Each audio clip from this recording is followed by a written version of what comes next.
Dollar. Dirt on money, no soul. Had to go and get it, ain't no time to kick it. Got a stack and flip for my foes. Dollar. Please tell me you can hear me. Don't turn your back and don't neglect me. Just let me know if you need me. Dollar. Let me watch out for my partners. Keep my money long, get my team strong. Let me run away from my problems. Yo, what's good, original crew, man? We're back. We have the new Mr. Ballen, a disaster you've never heard of. I'm just playing, because I know you. A disaster you've never heard of is still controlling our timeline.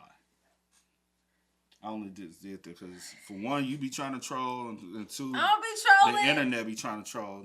Baby, I'm here with you. I introduce every video for a reason, y'all. A disaster. You try. Never heard of. It's still controlling our timeline. Girl, next video you gonna introduce. No.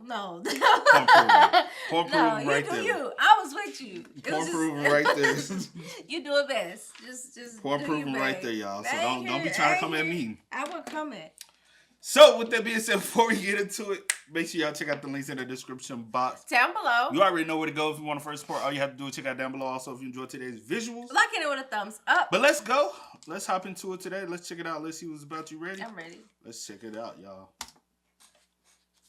One night in 1944, an American military pilot was flying over England when he turned around in his cockpit and looked at this panel of switches that was right behind him. And after looking for a particular switch, he reached out and he was about to toggle it, but he stopped because he knew what he was about to do, flipping this switch, would easily be the most dangerous thing he had ever done in his entire life. But this was his duty. He had to do it. And so after taking a deep breath, he flipped the switch, and immediately chaos ensued, and the course of American history would be drastically changed forever. If you've never heard the story before, and many people have not, this is not nearly as well known as it should be, then you are in for a huge reveal at the end. But before we get into that story, if you're a fan of the strange, dark, and mysterious delivered in story format, then you've come to the right place, because that's all we do, and we upload once a week. So if that's of interest to you, please secretly log in to the like button's computer and then transfer all of their Bitcoin to your untraceable offshore account. Also, please subscribe to our channel. You know, I was just looking at Bitcoin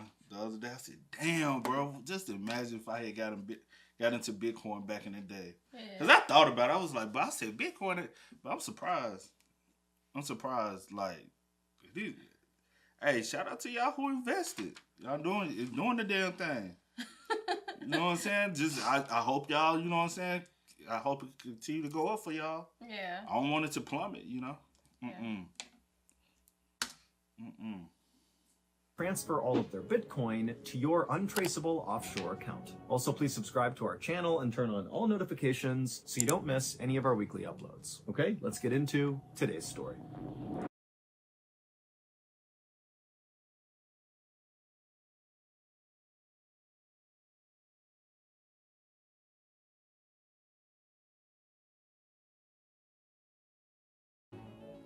At around 5:30 p.m. on the evening of August 12, 1944, a young American military pilot named Joe walked out of his quarters on his base in England where he was stationed.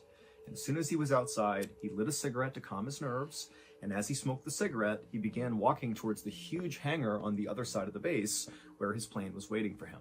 Joe had been preparing for this night for weeks. He and his co-pilot, a 35-year-old lieutenant who was nicknamed Bud, were about to step off on a top-secret military mission called Operation Aphrodite. And this mission was not only top secret, but it was so unbelievably dangerous that basically anybody who knew about it considered it a suicide mission. But Joe tried not to think about that as he walked towards the hangar.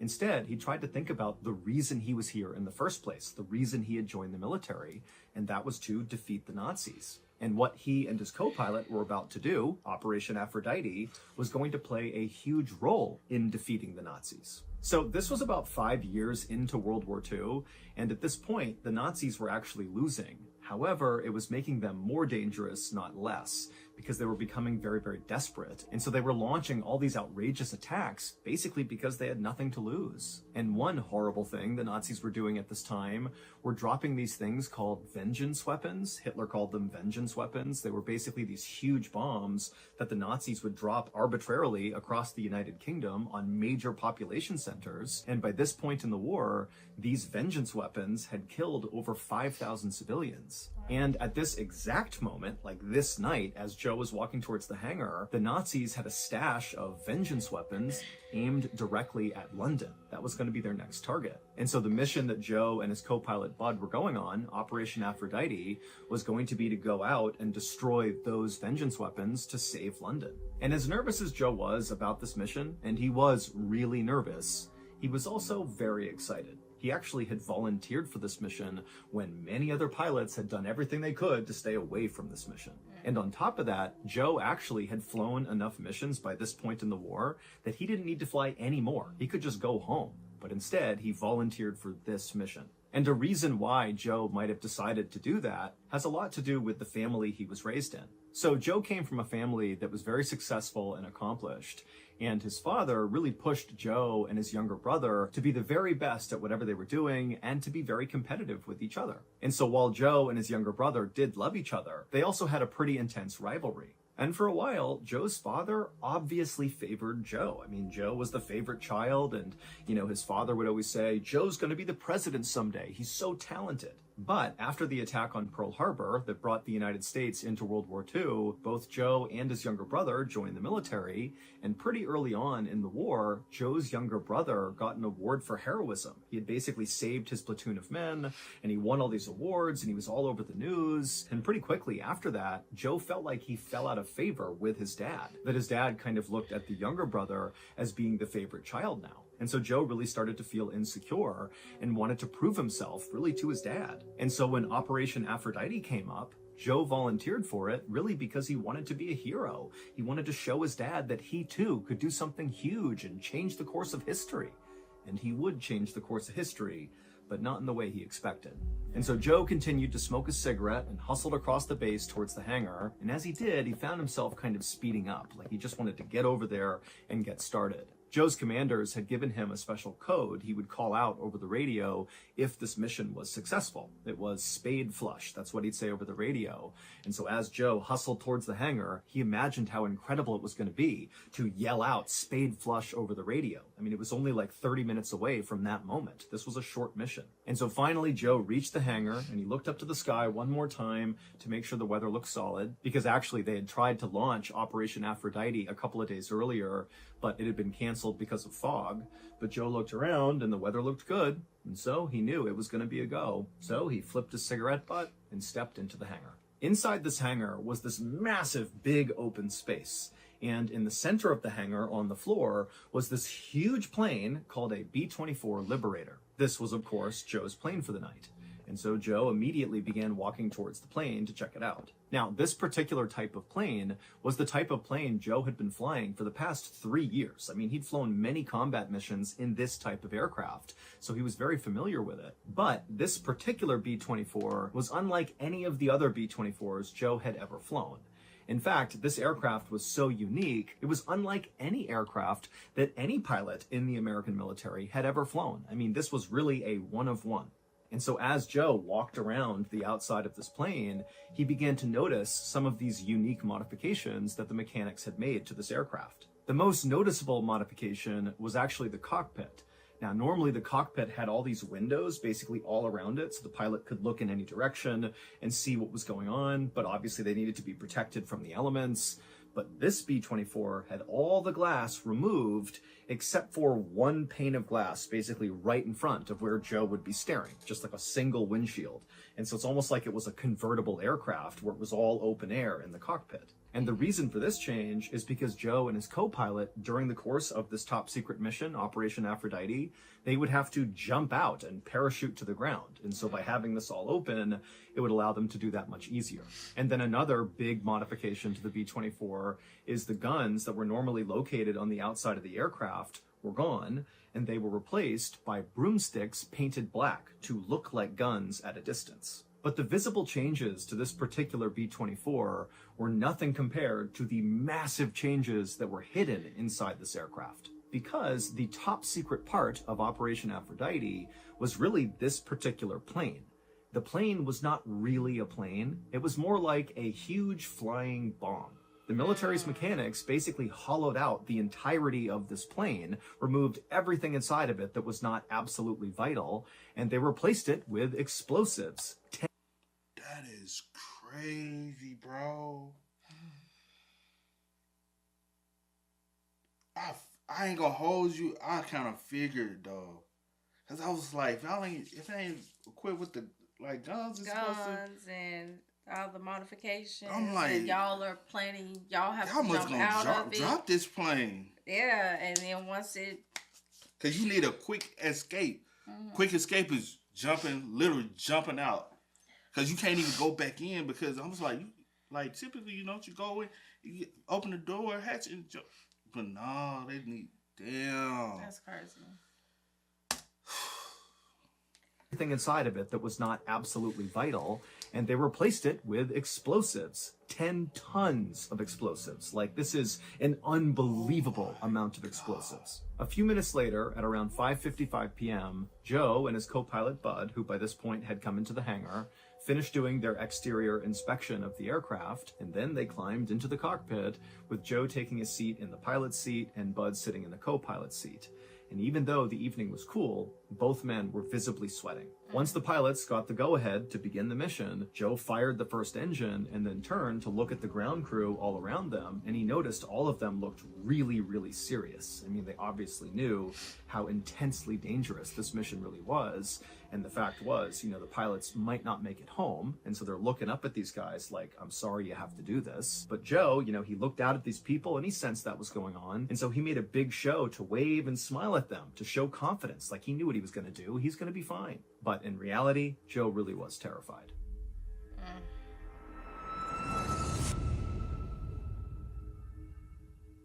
By 5:59 p.m., Joe had all 4 propellers spinning on the aircraft, and so he released the brake and began taxiing out to the runway. And as they bumped along, Joe and Bud became really aware of just how heavy this aircraft was from all the explosives. I mean, every bump, this plane is lurching up and down and really creaking and making lots of noises. I mean, this was sketchy. Finally, Joe went full speed ahead, and he and Joe went tearing down the runway, and at some point, the plane did get lift, and it took off into the air. And then just up ahead of him were 6 other planes that had just taken off moments before, who were going to escort Joe and Bud to their target area.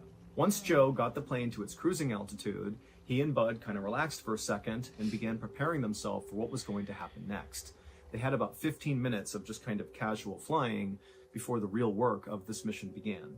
The vengeance weapons that Joe and Bud were going out to destroy as part of Operation Aphrodite were located about 120 miles south, just outside of this little town in the very northern tip of France. But destroying these weapons would not be as simple as just Joe and Bud flying over top and releasing all their explosives and flying back home, because the Nazis had buried these vengeance weapons deep inside the hills in this town in northern France. And so regular bombs wouldn't touch these vengeance weapons. They had to do it a different way. And the way they were going to do it was Joe and Bud were going to fly their plane directly into the hills. And the way they would do this is they would fly their plane as close to the target area as possible, at which point one of the other pilots that were in the escort planes would take remote control of the B-24 flying bomb. And then once they had remote control, Joe and Bud, who no longer needed to do anything, they would jump out and parachute to the ground. And then the pilot who was remotely flying this now vacant B-24 flying bomb, they would just set it on autopilot to crash into the hills. At around 6:15 p.m., just as the English Channel came into view, Joe toggled a switch on his control panel, and then after he did, he and Bud kind of held their breath for a second to see what would happen. And then a couple of seconds later, the plane kind of shuddered for a second and then leveled out.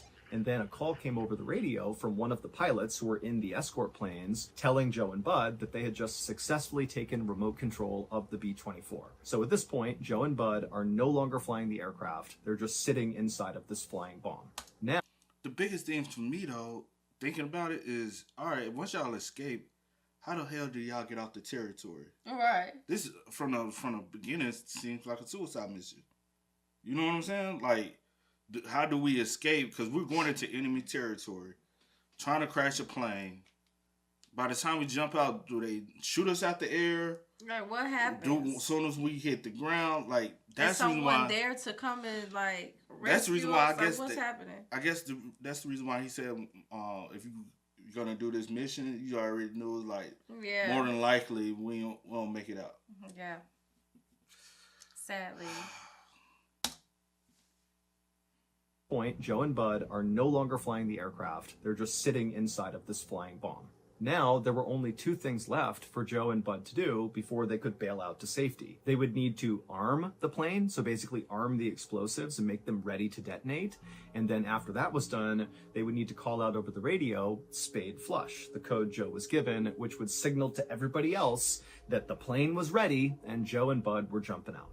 And so once Joe and Bud nodded to each other and kind of acknowledged that, okay, we're going to do the last bit of this mission, Joe turned around in his seat and he looked at this control panel that was right behind him.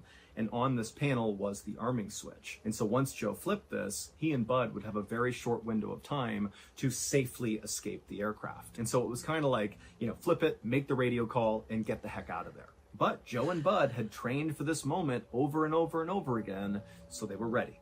And so eventually, Joe flipped the switch, grabbed his radio, and called out spade flush. What Joe and Bud could not have known when the mechanics were making all these modifications to this B-24 was that one of the mechanics accidentally crossed some wires in putting in all these explosives. And so just seconds after Joe had armed the explosives, they detonated. They were not supposed to, but they did. And so Joe and Bud were killed basically a fraction of a second after calling out spade flush. Wow. But it would turn out the catastrophic failure of Operation Aphrodite had no impact on World War II. In fact, Operation Aphrodite should never have happened in the first place. It was totally unnecessary. What Joe and Bud and the rest of the American military didn't know at the time was 5 weeks earlier, the British Royal Air Force dropped a whole bunch of ground-penetrating bombs all across those hills in northern France, and they destroyed all of the vengeance weapons. So when Joe and Bud took off on this doomed mission, there was no threat to London. None. But that is not the big reveal in this story, because Operation Aphrodite changed the course of American history in a really specific and really enormous way. Because Joe, whose full name was Joseph P. Kennedy Jr., was a member of the very famous Kennedy family, a big-time political family in America. And at the time, the Kennedys were all saying, Joseph is going to be the next president of the United States. And everybody believed it. He was going to be the guy. But then, of course, Operation Aphrodite changed all of that because Joseph was killed. And so the war would end about a year later. And when it did, Joseph's younger brother, John F. Kennedy, who won that award for heroism and got a Purple Heart early on in the war, and he kind of became a war hero, which prompted Joe to volunteer for Operation Aphrodite.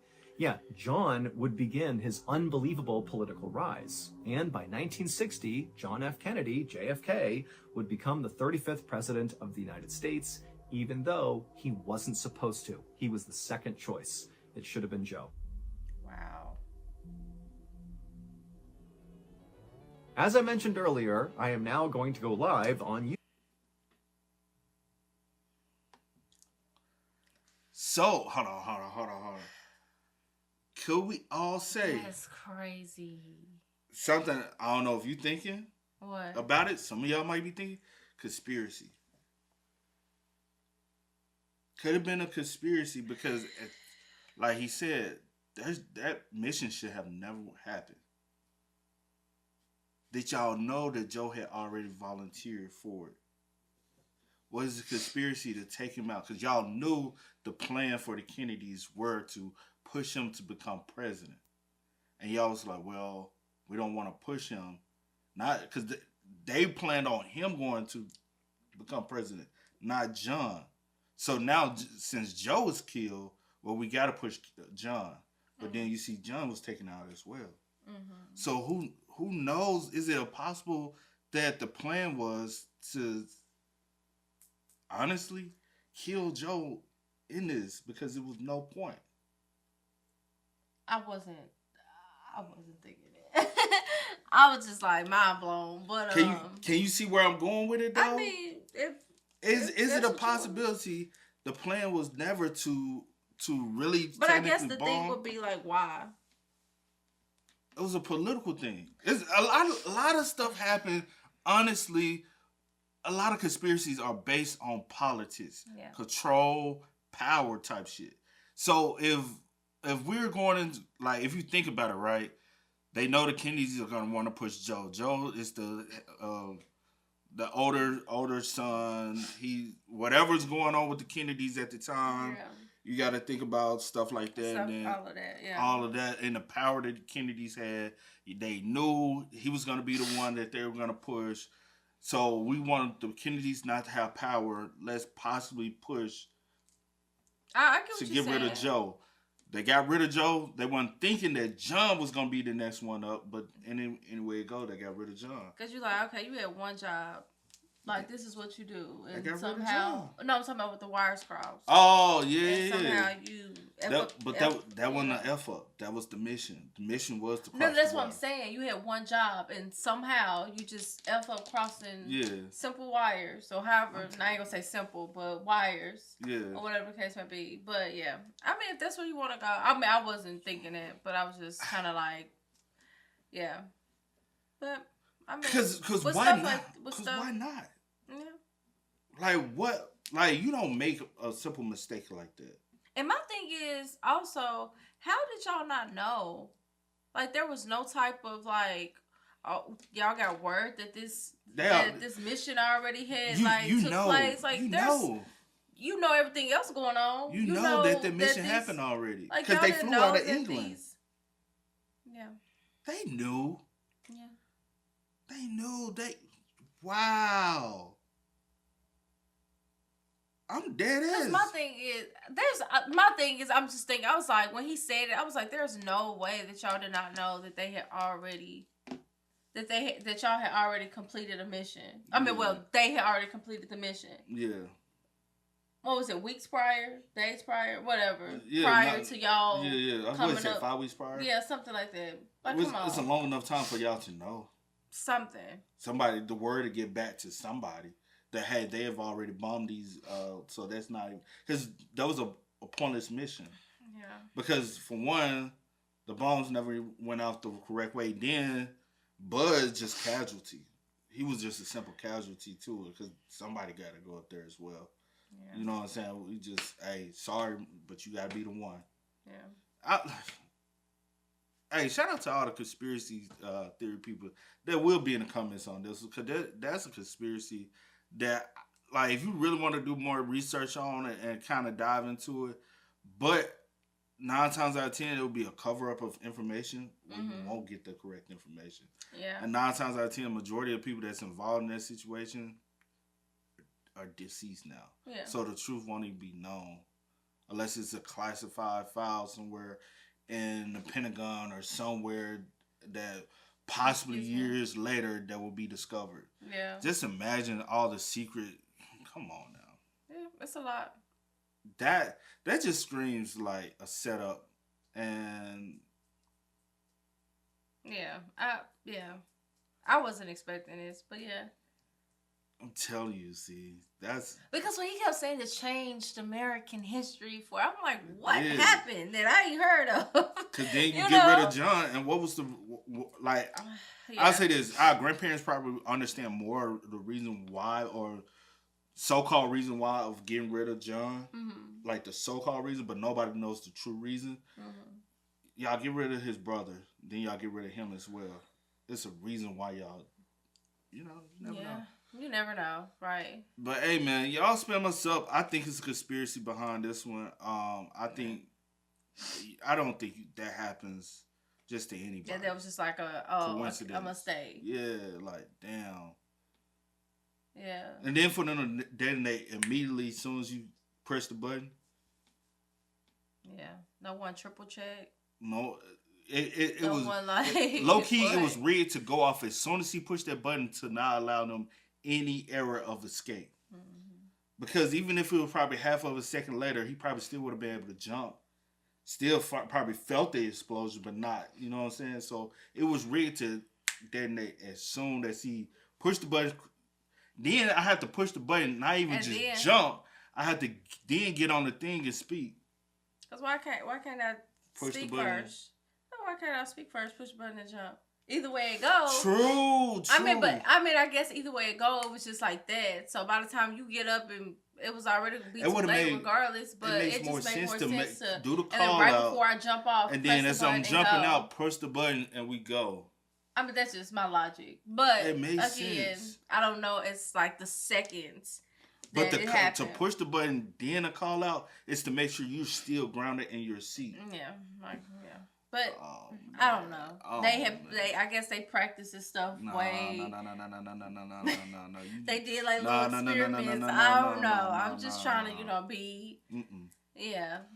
Y'all let us know how y'all feel about it in the comments, man. Hey, this one can be gone. Like this one can have a good topic of discussion on, man. But y'all spin us up. Let us know y'all thoughts about it in the comment section down below for us. But as always, I do go by the name DJ Kid. This is yeah. Had to go and get it. Ain't no time to kick it. Got a stack of flip for my folks. Dollar.